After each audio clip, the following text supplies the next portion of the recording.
hello. Awut ka bandit. Wai chaka moth, wai chaka lor, wai chaka moth, rin ka un, kuwa kujong di la jekan ang ko diang chaka ting, ke in wa ting an to telefone je. Nong ko diang chaka ting ki chir ko ke thira jich. An be la twing kan Bible da aran jamatene an nyan ko duana yak ne chola yang ajang ret. Ani ye chukar to waya gam ke ye dulang dia ku ko ji ka wek ben ngadi te bayan Facebook yen ka nyake mana da ke were ne alej yen babeluel so an mit pure red ne ale jawada we ko jaga tinga ne ale che wala muwe ku ka chala muwe ko la che be juire nongin ko che juire nongen buye quality could not only buye quality but bu be mat were nyalik so we ke piataret na chen nyalin de panyal che walk chatting cool chiru cool ke were nyalik yen ke ye kor be ato ko ni ku yen ke ye kor ben ko jamat eta to ko ben so we ke piataret we ko che ben an nyali dua le ne wek ku an met pio ye sa chi yen walk anye mana de ke de ko ji pinge tong de jing ko to Australia ku jela ko to Africa ko to Australia pinye mi adura rete non ke ka yo ta de tem ko janga ta dro ko ka ngore ke nin ku yen ke chogo ko to panda junub Sudan alo ka di la ta tier ku tong wa ko man so ko ta ngot ke kenin so why ko ke US ke pay ke ka yo ke ka bi jal ngai dai so chin ke da nyalen de pan nyalen ke ko ke bay ko ken kor bi be ping ku ko ken kor ke bi miet nyalen bi rom kene ko so when wabla twing kene Bible den ben waran miet ye kula to bung lekterich ato lekter chogdite tero ku diak e bung Jeremiah chogdite tero ku diak chiera bu gol chogtine dongwan ku tag de bunge la ko che choktine ne kor bagetarit bata ko ka ba ka jalwel tag de bunge la ko je ten yitero ku tok ku chimani ane chole lwele aya kwene tong padang ku na kwene ne tong padang ku nong te tin ya la tin ke le batao ye tong dien nye ka tao tin but ato tong padang so yen ke tong bana queen ku ka ba dia ke queen ya de tong lengelis achan Bible ke chi ne ale ke got Bible yen ke miet ku yen ke chi Bible alwel yen ke miet acho nang ke chomen ran jal bebelwel ke ne ale de panial yene ke jam men ran tok achan be koy ko be ke der ku ka che non ke ku ja chu jwatin abe jalgete no e ke korbin nyalej bele yin through me yene ke yene wetatin ti manwon Petro ku wa wut ke bendi ta ya do wel ku ka yo lo ke ko dil goy manene nang issue ken wifi so we rod gol ata lang nyal in the panial bo wokon be ken bela twing so won jor Petro won yemen jam rier bandit a che riede ku bandit yene ke koy ka che ka bela der yene ga ni koy ke ne ke che bay ku ke koy ka a chen ka be jam directly non ke through Petro ne Petro rur ene ka chene ke koy kui abe were nyale chalwela ka chi were nyale ke bu grupiot ku jem ko kulwel ka wo ko bo walwade so ene ke to kantina che yak yen non ke chulwel ku ka che koi ko yen non ke chulwel yen nyalit yen ye chukrto mane to koi ke yen ke wede yen ke yelwel so what below bible date when ke yen wa ben aba queen ngadinyen aba queen internet nyen ko chiman channel we la queen tong padang na won ti be ko nga la nuan la kina tong lengeli ta la ke ka chi bagwa ka chi bra chi bedik a chi tong padang chi got alwele jam de Jeremiah ne biak de tit alwele pionde a chi duong ku en let ne biak de bandit ku ne biak de jam den gerich en chi chiran chi wik en chi chiran chi wik ran chi de kemia waret alwele pen etiang ke koi chinadot te de bandit alwele pen etiang ke ne koi chinadot te de bandit alwele ay rir ke loy karach ay to ke loy karach ku yikriel den koi loy ne biag de a chene bandit pinya diao kuen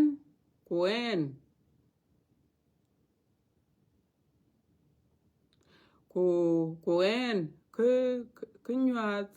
e jure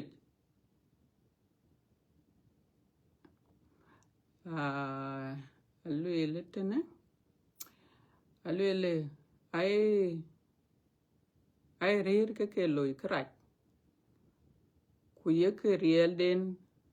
koy loy ne biag de a chene bandit pin adiao kuen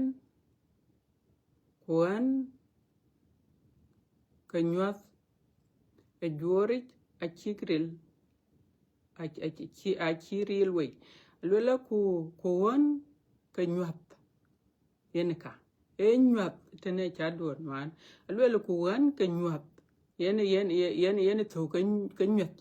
ku wan ke nyuat jure a chiril we aye bandi lwel tit ku ban ka nyalek a ku nyalek a chike dom ke loy krach lwele ka ke dom ke loy krach elwang dit gop so alwele tit a ke dom ke loy krach elwang dit gop elwang de nyalek alwele kwerie ke kwanyich abela riet kuchul delia ke kwanyich abrit kuchul aba ke chokot kuyika en beriag bay e ke gup kol bi kek kol ban ke loy ke tuch abo acha lwel en bandit en chikerie an chikere ke tit e Samaria ting ay jam erin ke bal ku kache koi ku kai koi chamer ku kai koi chamer ku en chitit ke Jerusalem ting aloi karach iya ay diar lum ku leg ay diar lum ku leg ke lwet ka achin ran loy dom koch ay ka ting ai ci raj ka dia alwel ka ya ka ting ku ka raj ka dia a chit ko a ci ka tong alwel ka chit ko ka Sodom ku Gomora ku ka lwel ke en bandi derem ne biag de tit ke Jerusalem aba ke gam wel kech aba ke gam wel kech big cham ku wuri big dek yani ku jela ke beke wo bi de ne biag chi kek a wet chin yich nyalech wet e bay yich e ben alwela ne biag chi kek wet chin yich nyalech wer e bay yich e ben achi bandit derem le koy ke Jerusalem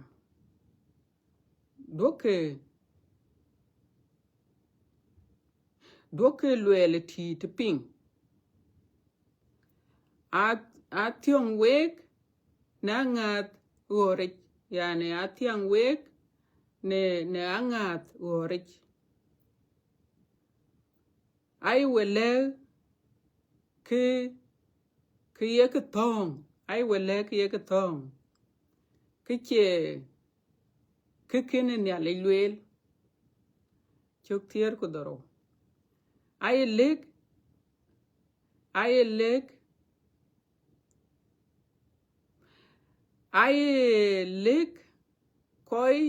koi chike ayeke le koi chirech gam ayeke lek koi chirech gam ayeke lwel kang abe piat ben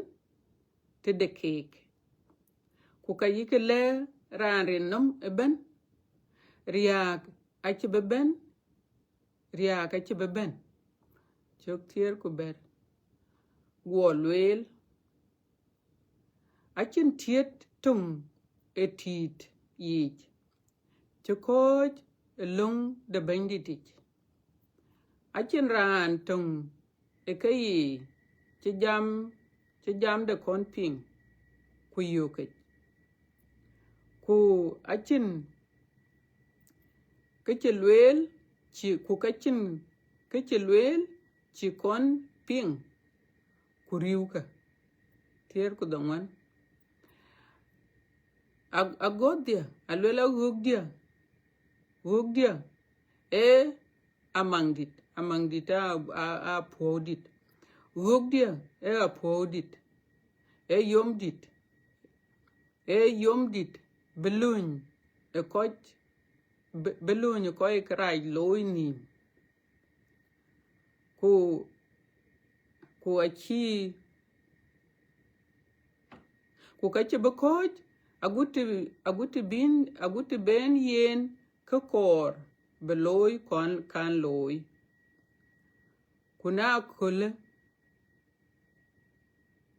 kuna kol bebene koch ke kuna kol beben ke koy ke abig yoke apiat so wa lwele an be coach tene e chok tero but aba kwene tong lengelit akol kok te charadio ke tong jeng ke rot kwene piat kaya kwene tong lengelit ta chan bi koch bi dia ke penke ya so kaya bedoy lot ne tong lengelit aba kwene Jeremiah 23 ukaba kwene NIV chok dongwan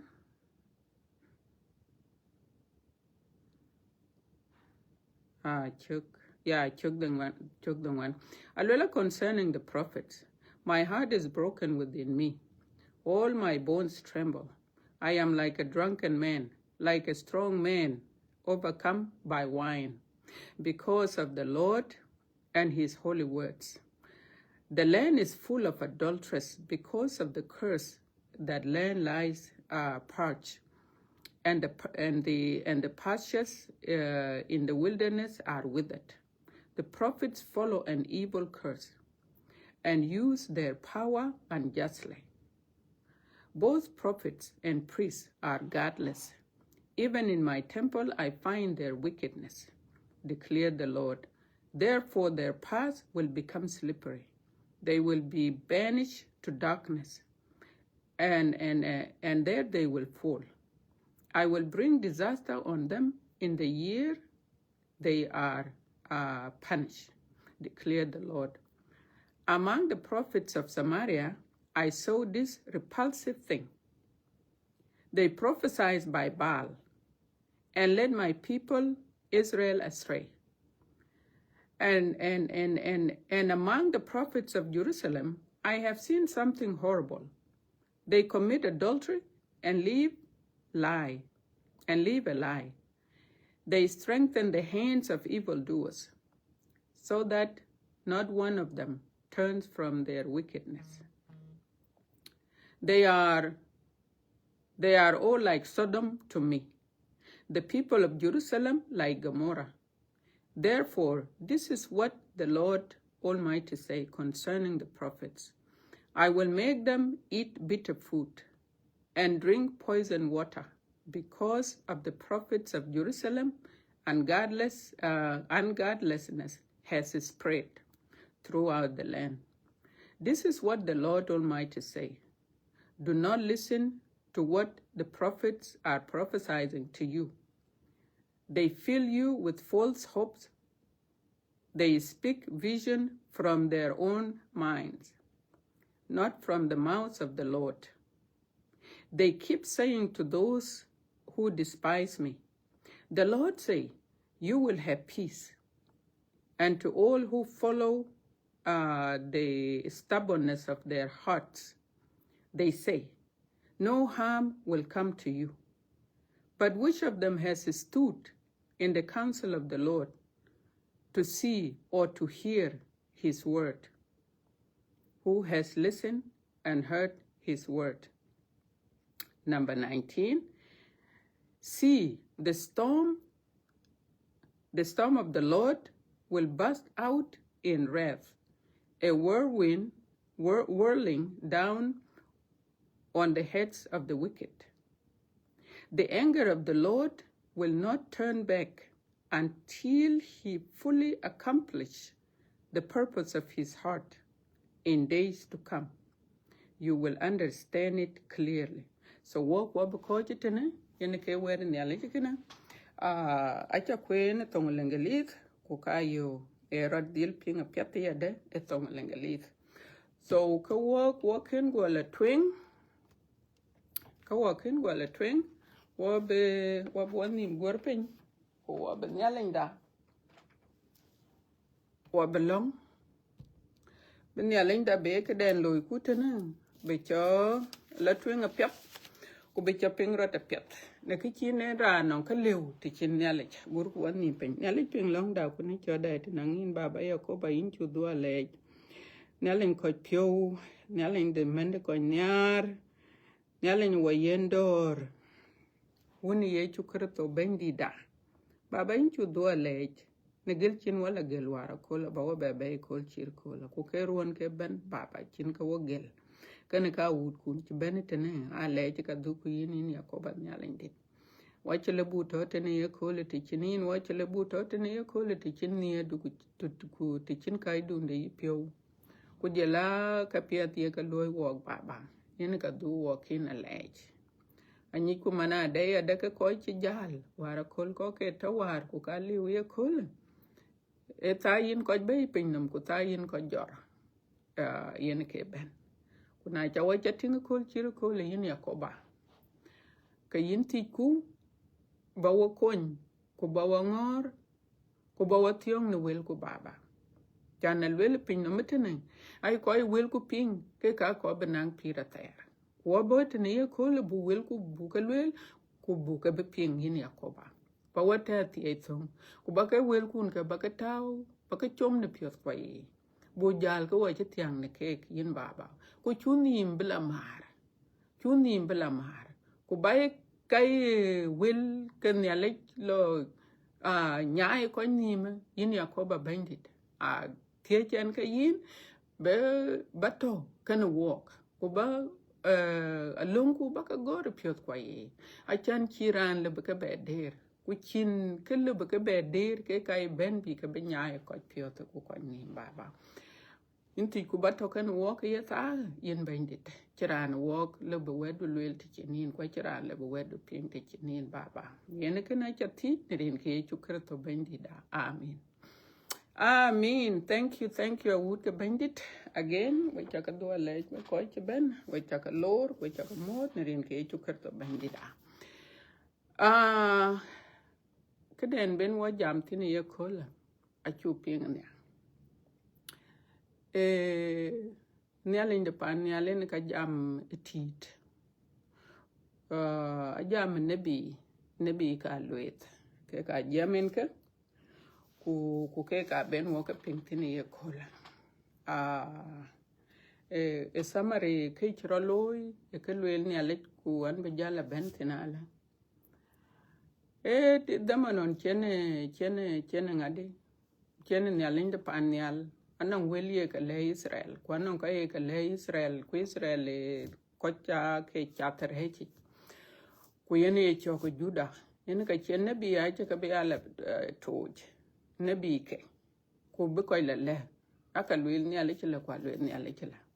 ko chiri mani yi Jeremiah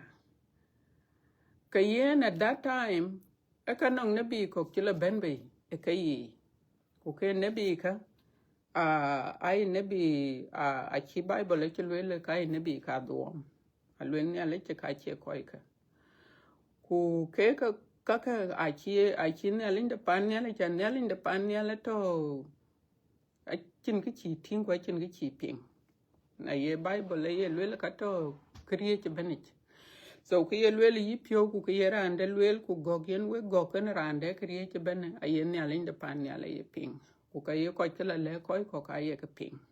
so ye ne ya linde pan ya le ken e power ha to kan yen ke yen ai nabi ke ngadi ke Samaria ka che ka ting a che ka ting ku ka ye ka le ko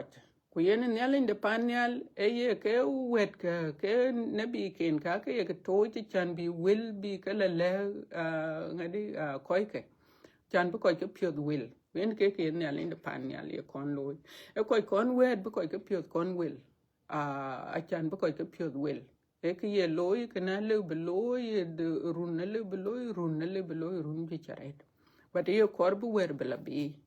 ke yen ten anong koy che la ben be ku ke koy ka le kai koy ka le kai koy de lui ka ke nyale chai koy to yakolo de nyale che ke chole e priest ne ai ban ka ke nyale ku kai koy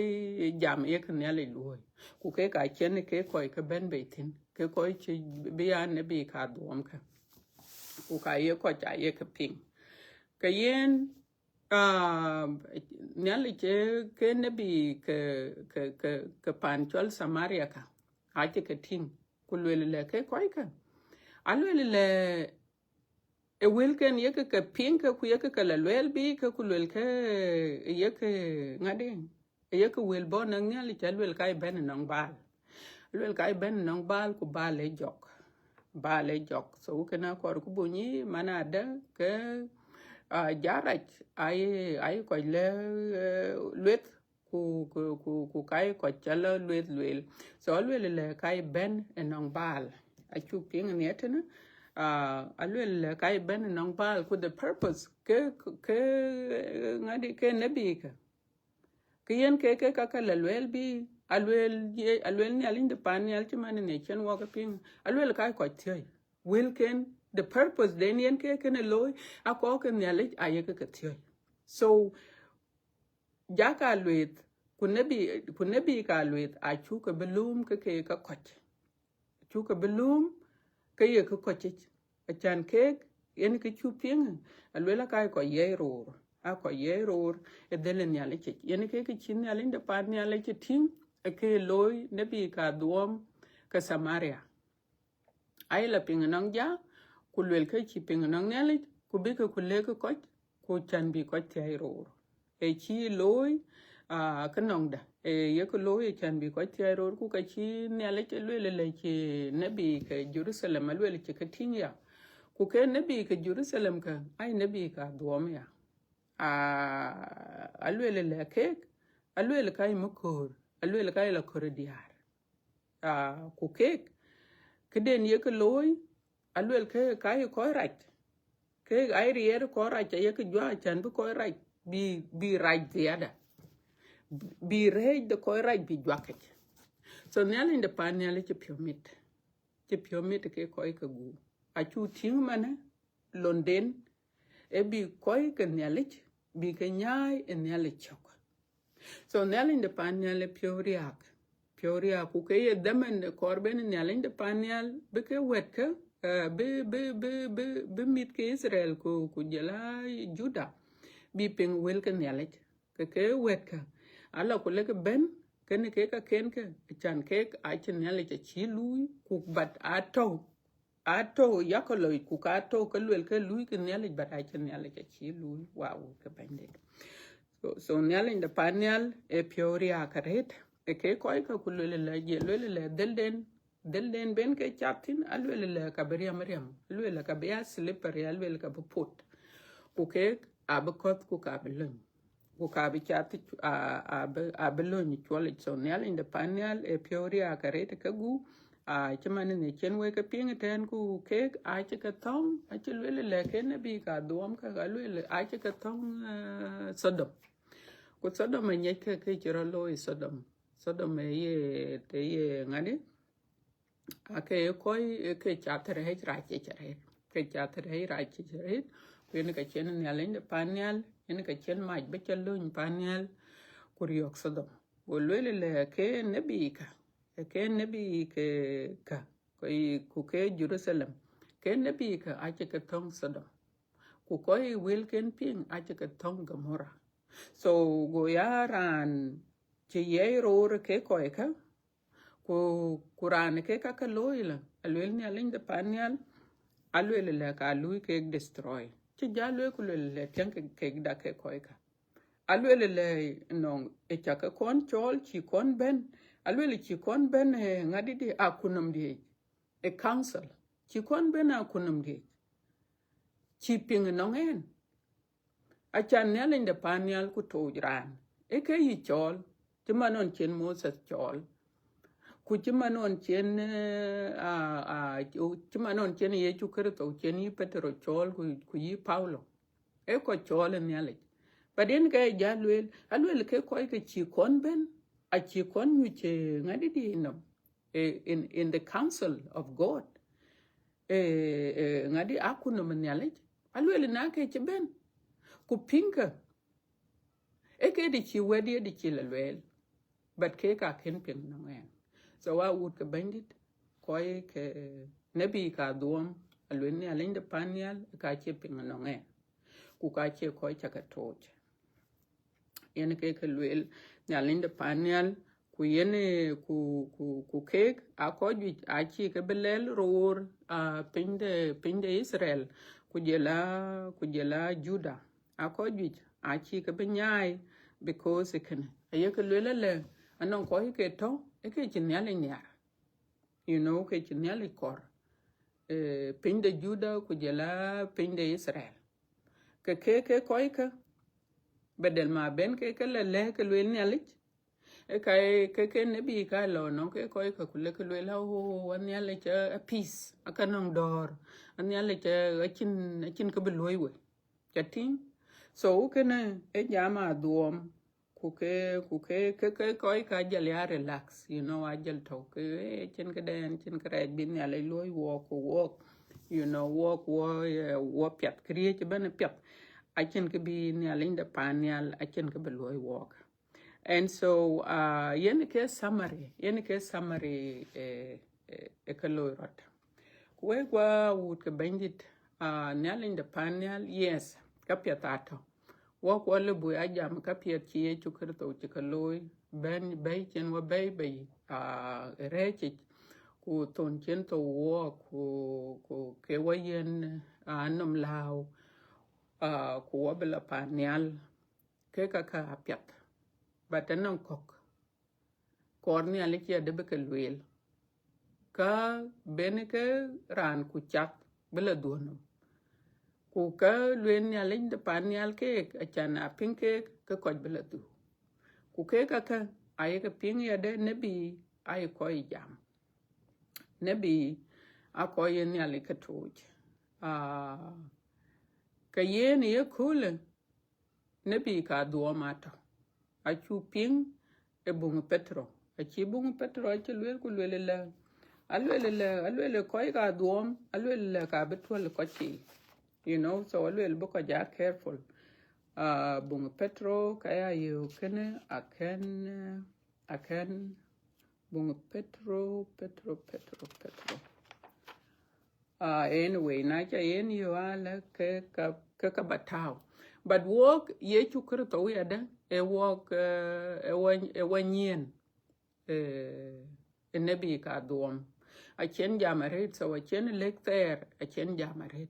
ku ka chen lek jut a chen jamaret ku yong yen jamaret a chan a chi kor be ko yero re delej ko chi kor be ko telwe e delej a chi e chukur to chi lele bung ngadich e bung masaya chogdi te doro chogdi te doro e wala achana le biranda le belwel ku le lai kene ke to le teri but man walk what to le jutik watch nebi ka duom ato nebi ka duom ato ku ka to wayi ku ka to everywhere ku ka lo rotumane agutti mane na lor messenger ye ngadinyen facebook nyen wala lor social media ke ka jam red ku nyalin the panel the only way bin ka nyi mana de ke ne bi ka duom or ye ku dupio ka duom e ba wer nyalin ba nyi ku yen ke yen nyalin the panel yen kor ba wer de ba nyi so Georgia Tiangitene, I think Bung Masaya. Let me see Masaya Chogi to Doro. Aywa Masaya Chogi to Doro Choktiene. Tier ku dikula ko je tier ku bertin ku kiye chukerto chelwel. Achan buting ekere jaka alwete ekere register. Achen wo nyen ret achen wo won ret a Bible. So number 15 alwele watch out for false prophets. They come to you in sheep clothing, but inward they are ferocious wolf. By their fruits you will recognize them. You will recognize them. So alwele do people pick grapes from thorn bushels or fig from thistles? Likewise, every good tree bear good fruit, but a bad tree bear bad fruit. So what bakojitena aba ting tong jeng tena legit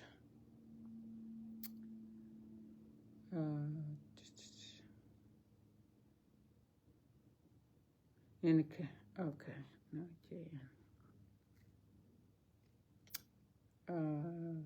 legit okay inke.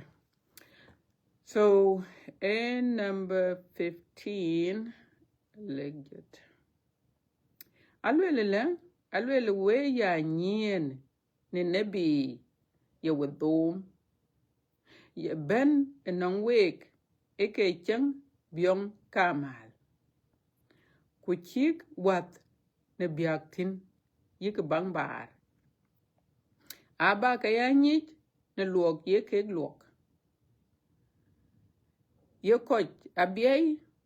la yu ne kuoti ku ngap ne tili yen tim piet kadia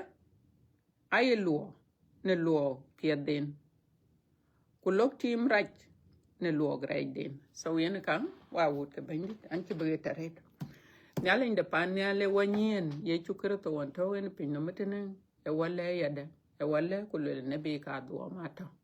ku ne be ka do yongu ye luo den ku ye ke yinga ne be ka do ma ko jam ye ke pin no nyale ku ka ken pin no nyale ku luo den e bi ko ke nyale bi ke nyai e dele nyale ci so ke ka lui kan jong raj ku ke bi koy ke ay koy ke nyale cha ye ke nyaay ku bi koy raj bi ke cha raj ziada bi re ko raj bi jwaket yene ke loy den ke ne bi ka dom ku ka ye bible ye lwele ke ka dom because ke ka dom kuna chi ka dom yene ke yen ke koy ko be dom because na chu aran na ni chen kin chi dom ka chigam ka chigam ku kwa duom yene ke topping no ben duom yene ke tar jong right tong de ken walk tong jong right ken mit ken yalich e a duom kwen ke yen wala ku le ya ke nyin ti ta duom a chan chi we bi ye ro ku yongu chi ye chu kerto chi le tene ku le ke kai ben alwele jaka dom ai ben ke chen byong amal yong yen ke byong amal chen because akor bi dom ku ka kor bi lelwe yen ke londen ku yen ke yen ne alin de pan yalen wo yo ku le ya ke nyin tit e ko yin ya ku ya ke nyin tit ja jogda to himself or chawatin kai ka chole jara ke ale bi ben ran go ku bika ku dom kran ku loran le chengai ping nang ne le ku le ka chin ne le e kene alwen ne alinde pan ne le chin ne and then number 2 yeg ping no ai le yeg ping nang bal ai ping nang jok so kangaya it to kene number 2 alwela ke nom den alwela ke nom den lwele ayek ping so nomran akor ben waya carefully ki bible ki lwele ne alwela kai ping ke nom den leke kulwel ka e chini ale lwel so nom da akor ben waya carefully akor bu nyin tit enim kwa eto kene kwalwel bible yada alwel ke pionden ke kato ke pionden ke kadom so akor bu ya carefully yada e piot kwa so yen ke tien aduom bentin aduom e ben nang jok kwa aduom e ben nom men ranich ku pion ranich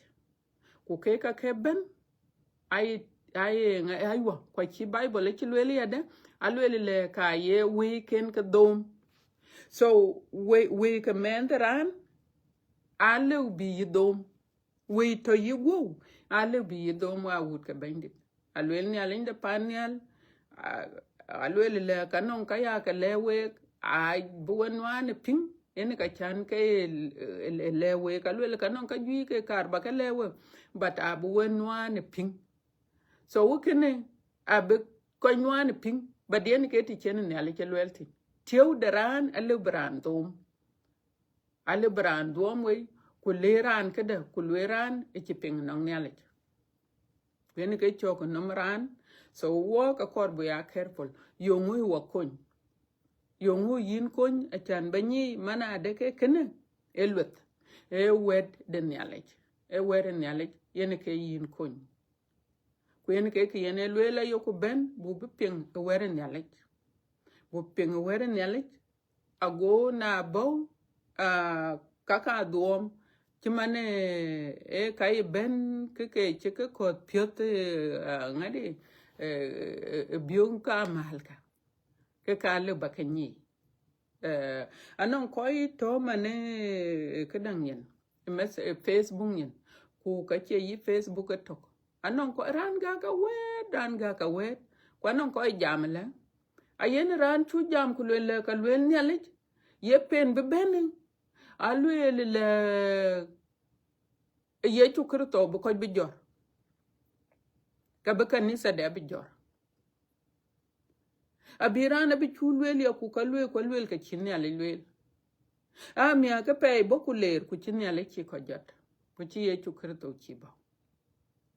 kera ne bedel ma belo ku le nyu pin ku le e kene pianga de ku kene yode ku yong yana la le ka le ben ku bi ku rier ko ku lorat te kitchen kichiro loy bi ku rier ko ken ko ku ber bala ben kene da a ber de bala le ka da a chiro la loy ku die ka la twin so urane alu banyi yeran ko dom ye nyimu ena che lwel ku lwel kana bro loy ku chiro loy kenyit mana de kerane atoke ne be alwet ku ka toke che dom kuna chiro dom ket chende a che bedik chenden chete ne che bedik so ne bi ka duom ai were ne le che ye ku welko chimano ne pinde Israel nyali ye che pioria ke Israel go ku ye pio Juda go ku ye leke we baka loy kraj we baka loy ku tu ba ya ba rio kana ba loy ti chen we rudwen kana la ku lo ne bi chir Jeremiah le jam ku lo ne bi chir Ezekiel le jam ka le wet ke ne bi ka duom ka ala ka le ka chin ki ne ya ka le ne ale chela le ne ale ka nong dor kwa le ne ale che ka chin ka ba loy ko ku ka le ne ale chela ku wil ken ke le ka pin manon chen ye chu krito ben bi ku ye lwel ngade ke ye wen ne ale ke chin ne ale to ku bi ku ye le ko wil pet go parasai go ke nguloy go ke rej bi wil ke ye chu krito bi ka gam ku rej ngadi ke bank ne ale koy ru ke koy jam ye bank ka ne ale ke go ke wil ke ye chu krito go ke rej tengo bi yende Israel e block kot Juda block kot kure ke ye chu krito kwen ke raloy ay koy ke nyale ay ke nyai nyale chok kay koy ke nyale ay ke korbi ke no yene ke londe kwen ke yene nyale de panel jam ya ke nyinti te ne bi ka luet ku ya ke nyinti ngadi edupio ka luet a chu kor baran ben beto ma pingulo wala ran ti ke wer nyale ke luel ku lo wo wen yen a kor bu ko nyina tit ku banyen tit wude e wer nyale yen ka bi kon e wer nyale yen ka bi kon chanen man ku non ke bo ku non ke jama no ku luel le ku lo a chan kai jam a ye ke ping you know choka we ko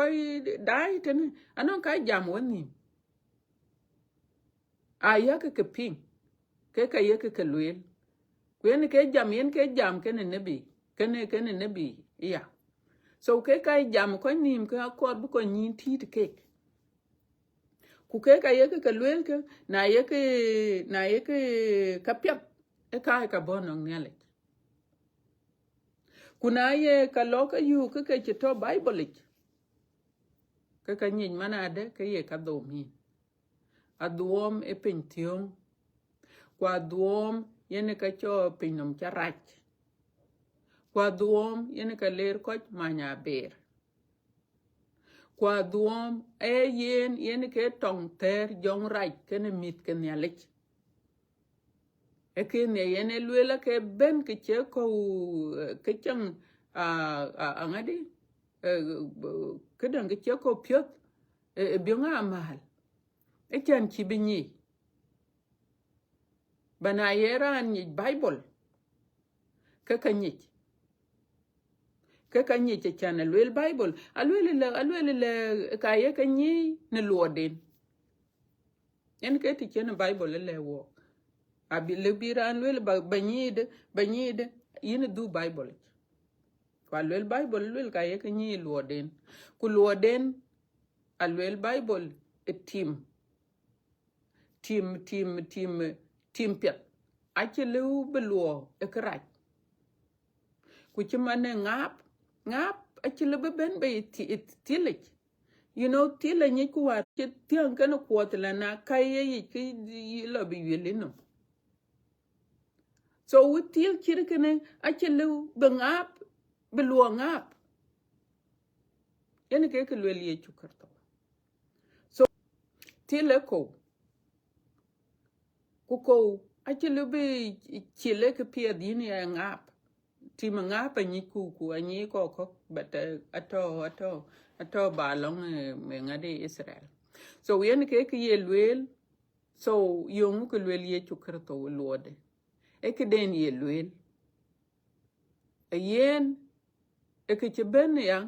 bi bedom ke ye lwel alu bani mana de ke pia na ye ke raj ke ni ke ya dom achan na non ko bo no ngene man ku jemano ku lwele yina yak banin ke dik ke ngadi ke ye chukrto be ben ka bo koy ke die banin ke dik e ka lwele ke lundu chati e ka lwele ke lundu ku lwele ka chagam kuleke kulwel ka chala lwel bi kulwel ka chinele lwel ka chinele lwel kulwel ka chirani ta ben ye chukrto ben yati ka chatiam bana liu Bible ku Bible ku jeminom ku yiring bi won ke chlwel kulor lwel bi ku chol ye yi ke chlwel yen ke yendik nyalin de panyal a nyin wok ku en ku yi na chan bu pir e bu wilken yalich ke bu ka gam ku bu Bible bu ya kwen ku bu ya ping na wilken yalich we gwa wut ka bandit anong a chu ping ne London the purpose de ne chu ping ku ka lwel ne yalich lwel le ka kin ping no ngen so why ko che ping no yalich ai ko ping no jok a ko che ping no yalich ai ping ngadi den e kelwel pion den ai ko ping kelwel nom den ai ko ping e kelwel tiep den nyalin de pan nyale serious aret ngadi e beriak Israel e beriok kuna nebika ke nebika duom na ke kin ke lwet ken ke tur ku bi ko nyai nyale chuk e di ko che di chiping e di chi wil ke nyale che di chi ke ping ku ke di chi ke pyod wil but koi kok a ken be ping so wa wut ke bandit nebi ka duom yen ke yen nyale jam nebi ka duom ku ka chen ku ka che ye vision kiting alwela nyode ne ya ai ko nyot ku jaman chi nyot yo ku ka chin nyale che le ke ne le nyote chating kuna lor kutingen kutong kene Bible kuli utin ke kanyit mana de keranti e ke den lwele elwet ali u Bible ku ngadi ku ka chigam ku ya den yal inde panyal e jam kene ko anon ko ye ke chuto anon ko ye ke toj ku kanon ko ye ke yen nyot ku ke koy ka ato ku ka ye ke lweli ade bi kan yala lwel bi kan yala lwel bi ku ke chin yala ke lwel bi yala lwel bi So ke koi ka ato ku ke yada ke koi ka aye ke kon chare achan ran bene tokariyo ye ran ngai chole de we ku le chinele ka ye kon be ti ku ber be kon chare ku ber kon be long ku ber kon be til. You know why? Because rana kor be careful. Rana kor be careful achan yene chukur bu ko dom ku ka chukur be dom. So I can kero not only ba ko dom but yin chukur bi dom. Kadang bungu Zakaraya achan bungu Zakaraya chuk Zakaria chukdi te tier chukti en ro alwel koch ay yit ke mat, you know, ay yit ken ke mat, so ay nim ken ke mat te lom tong padang aku turke luet ku turke luet ku tur tit ke luet alwela kay nyot luet ku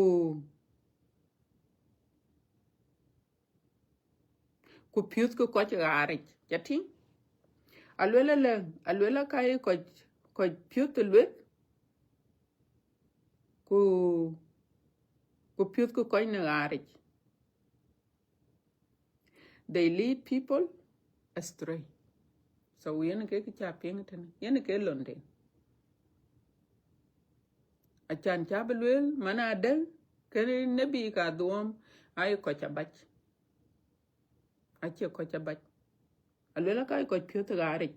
ay ko tolwet ku kay ko piot garich ku ke yada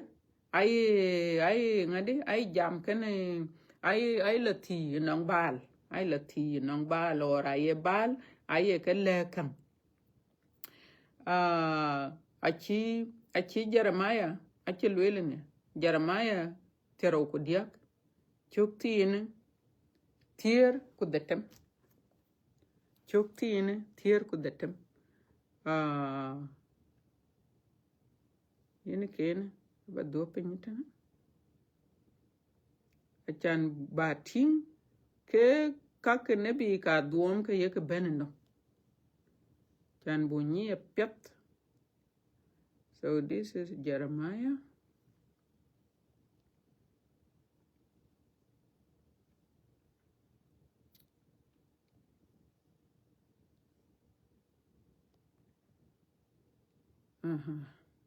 Jeremiah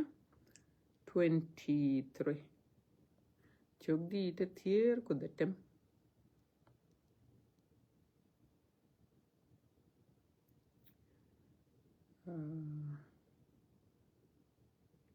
tier ku man tier ku detem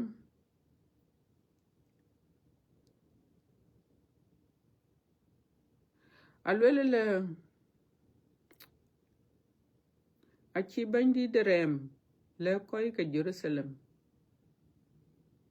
doke ke loyalty te ping doke ke loyalty te ping ation wek ne ngat gorich ation wek ne ngat gorich yana we yen false hope, you know, I were told him ne chelik I wele ke ye tong ke ken lwel, you know, I wele so I think tong lengali te ka belwe la piata tenen ka ben oga ping piat tong lengali NIV aywa. So NIV number 16 verse 16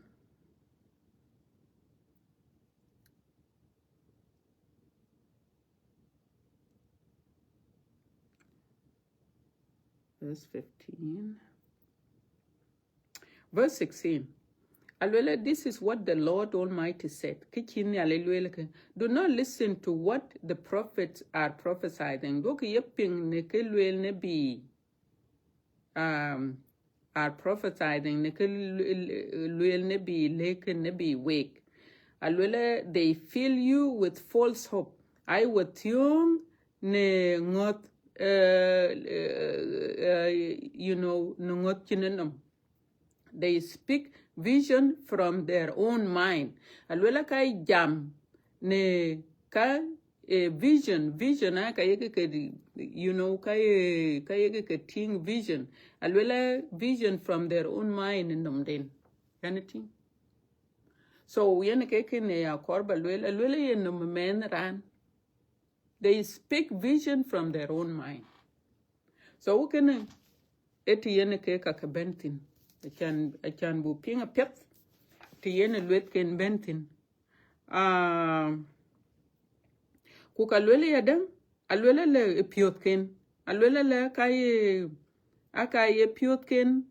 akaye benbe piot keni.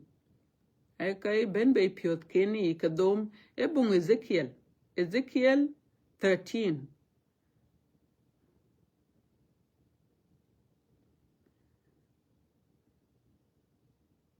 So Ezekiel 13, aba Ezekiel 13, aba kweni ade etong lengelit. Ezekiel 13.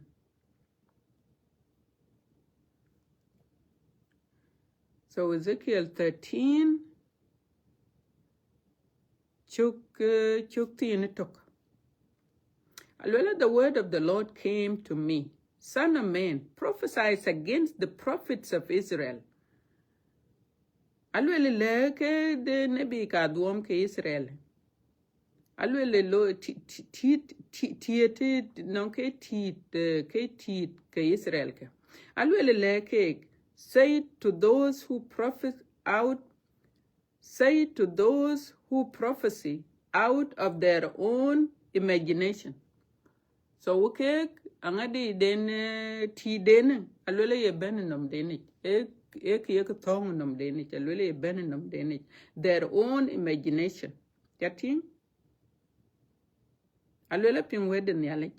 This is what the sovereign Lord say. Kulwel nyalech. Woe to the foolish prophets. Alwele kai ke nebi ka alwele le kai nebi alwele le kai ko kwika. So why would the bandit nail in the panel a legin koen? Bunyin teeth, the can get war. Can then the panel can ye to curto chen ben, but walk bele. Alwella bunyin teeth. Nangu can nebi ka domka, a yin koen ka kor cake. Ukai kor bi yin kuen bi wanya e delen yalechich. Kuyene ke lweli chukarto chele walk ya.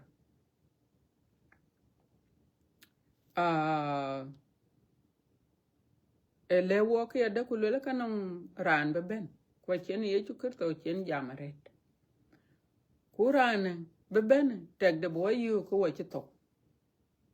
Tag the boy you ko wapir. Ache maruf, but I can sign chatingi che nyuot manto intene maneran achiran yiche, but alwela kanong ran beben. Kurane abukoj bedom. Kuka chen ye chukarto wachen kwa nyene ret. Yen ran. Kwa che ran bat. Aye tong lengeli chole antichrist. Ran a jong rach. Kuka ben kaye ran. Kuyena bukoj bedom. Yene ke londe. Chumanon chen Adam kan kawa. Chen ka dom e genetic. Achan ke ka cheto. You know tip a cheto. Kuke ka chole spirits ka. Acheto, kachuping. Ton yene tilto. or ton yen we to e ba po wen ne but chate na ngot man alwela bi jal twar men mia but yen alwela ka bela ben ku ka be ko jal be do metene pinyam ka chene ye chukar to chen wonyen ret ku ka alwela na le ben ka be anon ka be loy ben ka ko kon dom twin alwela pinya beto ke chenom liap you know tonga beto ku you know ke ka chiria lwe ya ka pin ke ka chene ye chukar to chen ke ko kon le ke ka ber kon loy una chi ke ka karo loy karan ha beben ku bi ku yu pin ke ye ke de chene mi ta bela nyal ku de tonga ber loy ku choka bu ko no ku jela kok ber loy ka yena bela ben bi ku met ko nim ku le wo ke man chene kan yene le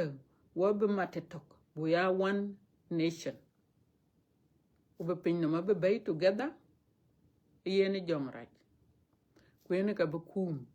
abenang koy ken to lakin ke koy ka be to ye chok ku yene ka be pin no abe kum ku yen alwela bate pan Israel yene ka jem yene ka bene ken nyindirtin jela koy kok betom ya ke che Israel alwela ka be ko do ma be lweli yen yalech ka lwela ayin achan ba u ku bare yin be yen chit kwa ya ke ping chini chole lwela echina lwela ke board ke datem ku te datem chira ni chen chi ye chu kru to chi lwela na ni kam ke yen ka be ke ni but we don't know chira ben pin no ma chitem echina ye chen ngoken akoja settle down lwela ka ba ko yen chit echina na liu ke ni yin kin chugoch kuna liu ke ni yin kin chegech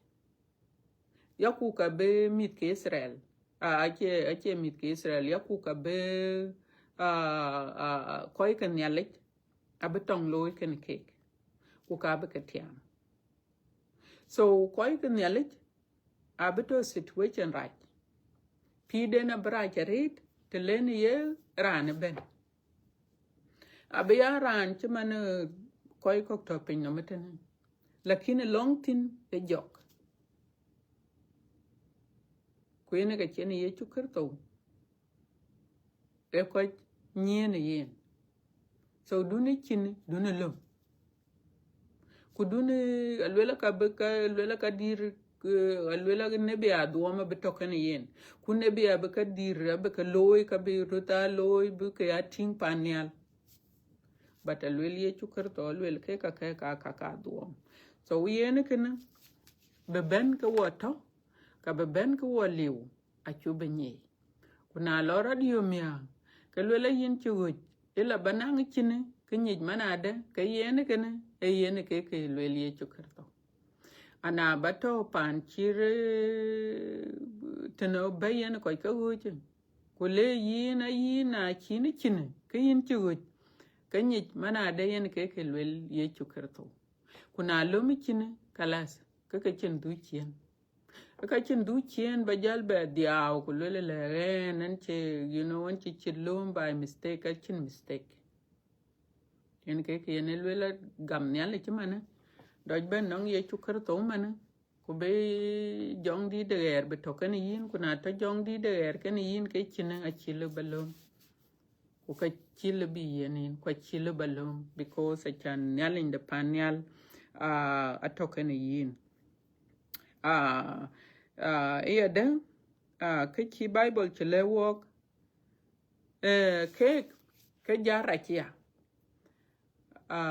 ai che jara ne bi ka duom ai jam e ka bi mit pio you know ai jam ka bi mit pio ta to ko ben chima ne na lor badai kanisa ai kok totena America ayen ko ka jam ge yin benang wew ku koy ko nabi ko ka jam la ayek lwel yek nabi kwa yo ka ta wew pe ni chan bu yile ke lwel ne ale ka loro to man na lor ka tinke ke yin wew kan pen ku jele le ke lorat ke ka ayu ke ko yin la kin jala ku dun dai ke chan mane ko cha dai koy wait a week ada kor ba careful alwela akene ke yene la ku kurane yene la ku kalwela ba yewe so na yu kayine ya kay ne bi ka duom so ke ay koro we uta to ko ben ke ka lwela kay ka ken ay ka loye chan bi we bi ka yo eto ko ken ku ne bi ka duom ya lwela kay ko duom chan be ka nyi berin ken bi la nyal timane ke ne bi ka duom teron ka a yeran ye jal jam ko chay la ben ngin ala ko ben ngin ka bo ku yin ki yuwe ku jal non ka ken ye ka twara la non ka ken ye ka twara la ku jal ka wari ku jal ka ban ku jal ka kwetelwet ku ka to ye ko le yada you know ana lor mane anong ran ga anong koy non kanisa ku ka ban ay ka yen wew because of ke ka yin ya ku kai ko yo ke da bai ku wew a ko ti cha chol we te were wew tin wo ko mane wo mit ke junub Sudan wai we te kirani yen tarim tung chu kon yen rana la ku le lum liu koy ko kai we te lo kanong run ke tier ko kanong run ke tier ku dik ke we wa kirani ke yen tarif u ka kirani dia ku le mi ay ken we u ka kirani ko force ku le yen ka we but ke koy queen e ko le bai ku we so ke ga ka akor ben ko ke nyin tit ke koy dai social media nyen na ye dai ke I encourage you by ya dai different by ya dai different people ku bating na ye ran to yen yin chol dai yen ke yin berinum ta because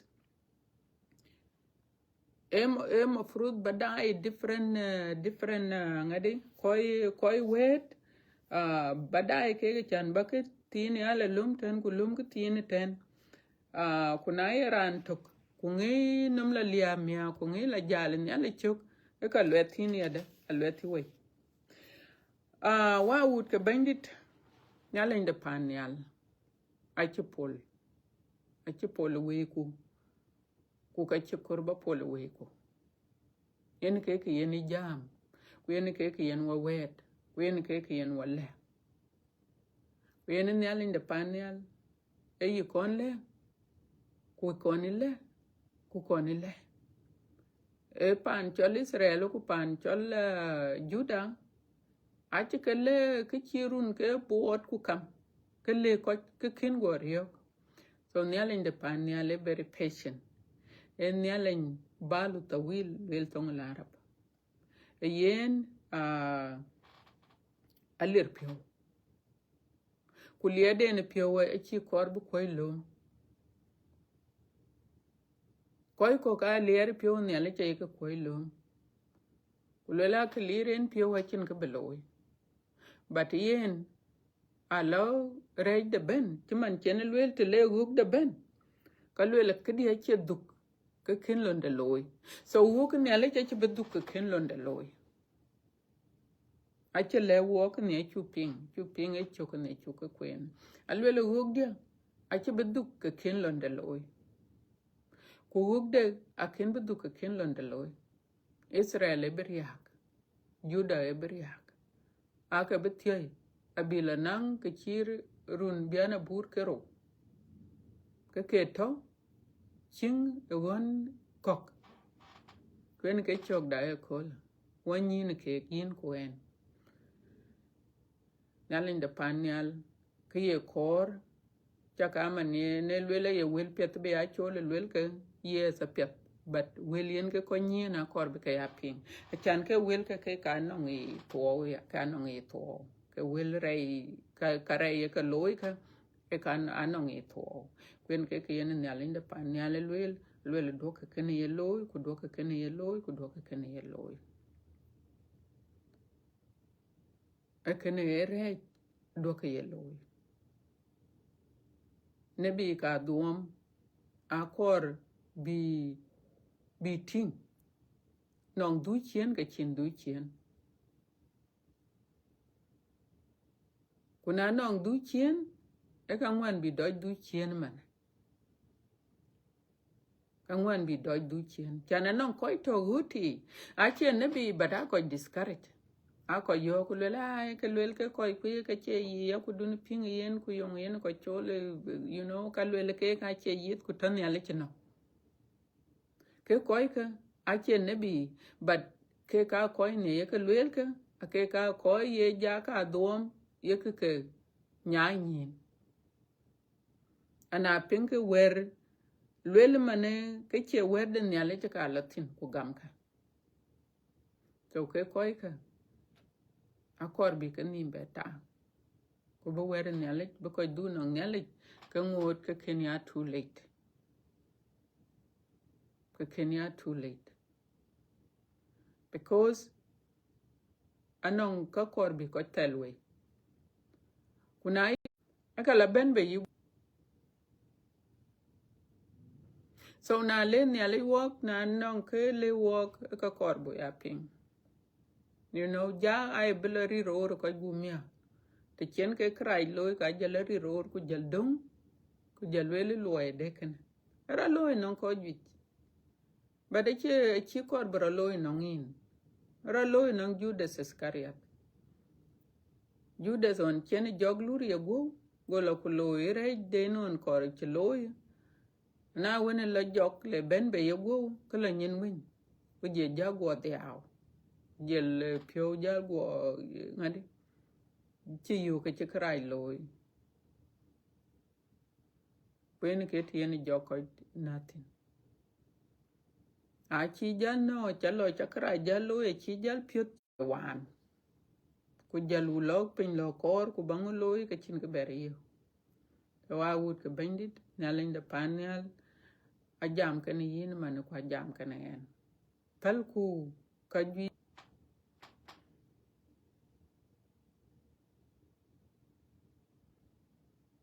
ya pel ku ka ji lo ro to pin nam ku du ku ro nyale de panel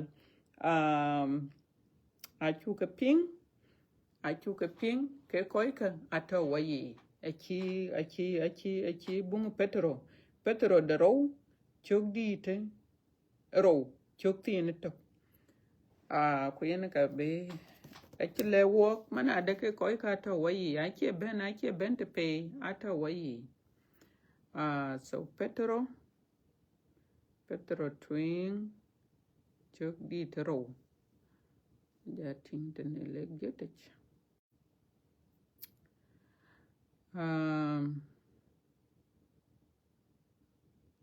yeah alwel ku nebi ka duom ne kochi ating ku nebi ka duom ake to ya ne kochi chimande we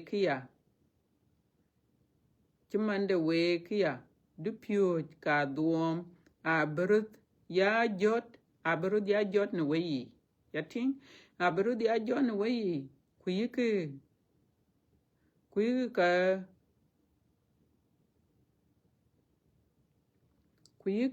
ka riok gam bay ne way I don't know what is that but ke kar balwel ke alwela kato aber John way so I think today yen ke ben baitin ku yong yen ke jor ne koy ke nyalech because a kor ke ko ke nyalech ke kay ke kor bi riok that's why so wachile balwe ku lel yong yen ko ke nabi ka duom yong yen ko kor no wo ku yong yen ke benetene ku yong yen ke to no wayi because akor wek achir mana ngu angu yela to angu koktin wale kurite to ngadi tin to tin eto kurite to tin chan be ke cham eto elo to korben mied yutin yen ka en la tatin achela to chinin mied wen ke chok ke nebi ka duom alwela ka ito to kok nyalitin ku kayro jorbe to kok nyalitin. Why? Because akor bi durur. Akor bi koi ke nyalik bi ke nyai ne chan ne del de nyalik. So yin kuen waya ka yo ka bu nyin tit. So do ke ping ku piang ke dal. Ku na che wet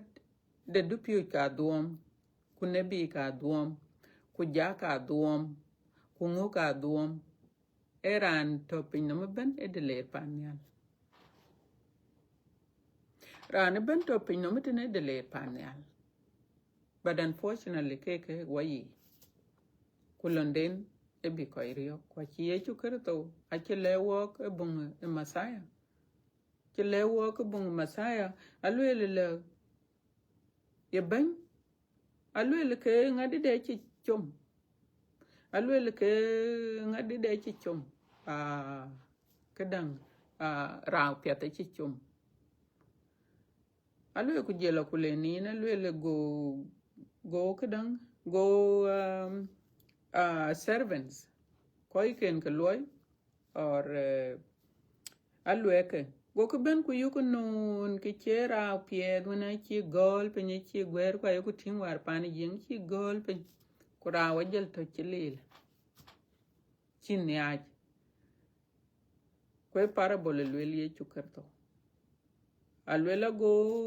ngadi go alweke ben go ku lwel ben yin ken ra pied ya chomware no ne la ben no ke che ja gol pe nyela ebu jalka lwel bu no ne bu la nyet bay bu kala nyet bay go lwel pala kek lwel ka nyey alwel la ku jel koy le parable lwel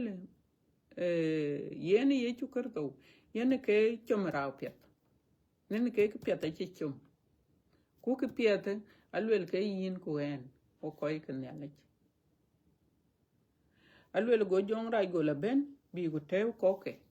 bi go tew koy ke ne koy ke nyalech lom why achane ke ka yin la bi tor ke ne koch ko bi koch duoro so a would ke bandit an ke bela twingaret weda nyalech lwel nyalech de pan nyal kanong ne bi ka duom kanong ja ka duom kanong du pyo ka duom ku ke ay ko pen wer nyalech ke ay ko le wel be ko le we e del nyalech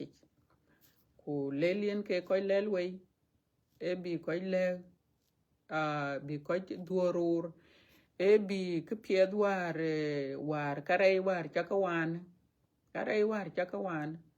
ku lori chang nyalech akor bi in be ala domtin ku beri bela miet chien ber ki bela domtin ku miet ki chien achan badiach e chok badiach e rechi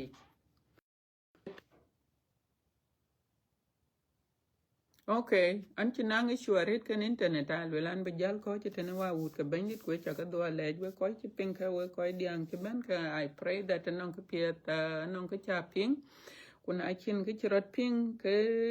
we ya ka encourage ba e chok ne ba la queen ba Jeremiah chok di te tero ko diak aba queen e ko ko ne tong la rapa aba la queen ko ne tong lengelit aba queen ko we ko ne tong jianga ba queen anong kriye che ben e chi ko ne ale belwel a che lwel ten so wo ko bo ni ngorpen ko wa belong ko wa ba ko ten nyalek peng long da ko ne cho da te nang in baba ya ko ba in chu do le baba ke wel piet kun ka wel yin ka wanyen yin ya ko ba bandi e le wo ko le mana de ka kanong kair ko rach e ben bi wa bele wel bo wadu rur ko bi wadu de rach yen bandi din chu dwa la ne ke wel ka ku yin ti ku ba ke wel ka ba ke chomo wa pyo baba ku yin ti ku e yin ka ba ke anyod wo kin ya ko ba ne ala ndi man kin le be aware ya ka yin ti te yin ka bo ya ko yin bandi yin ka bo ya ko ne ke a kiranda wo ka chule bu ka ya ting a pyate chini ne ta dun to yin kan wo kujela nyin ben wa wedu nye yin Yakoba bandit yin ka le ben wa ka ka nye yin yin ti ku yin Yakoba bandit ba wa gel na koy raj kay kujela jaraj kay korbi wana long tin wa korbi wana long bi yin Yakoba bandit wa dia ko wa gair di yin baba wa chiriya le ben wa ka ka le yin ti ku ba wa yer ba wa yer ko ba wa yer de pyo ko ba wa yen nye baba ko bata wana wut ko baba yin ti ku ke ta wut ke ni baba alang ko be kin ya ko ba be kin ba ko nang be ken to ken ke yin ka ba ka do yin ya ko ba chirande le ba ka do che yin to yin ka nye ke to ran go ku yin to yin ka nye pa nya ya de yin ya ko ba bande awut ku kwanye ke chibu guma be baba chibu guma de kater ken ko ku chibu guma be ku chibu guma kok yin Yakoba ni alen pira jana yo ku nyi ke chin ke yin wan baba chin ke tin yin wan lew yin kai pyo no wok baba bu pira pe de ke ruon kwon che dong te ne chen wok ben no yin ka yin Yakoba ba gel ku bo yer ku bu tang pe thor ku bu ya don ka ben wa ya dora pe din bandit ke chin le bi ya dor na we ku ne yet baba yen wa yet ko kon we ko baba be delu bi nyi kana cha tie yin rin ke chu krto bandida amin okay pe ta wut ke bandit wa chi to ko tana we bela dor na chin ya linda pan ya gwir ka wo be la ben wo be mat kolda thank you god bless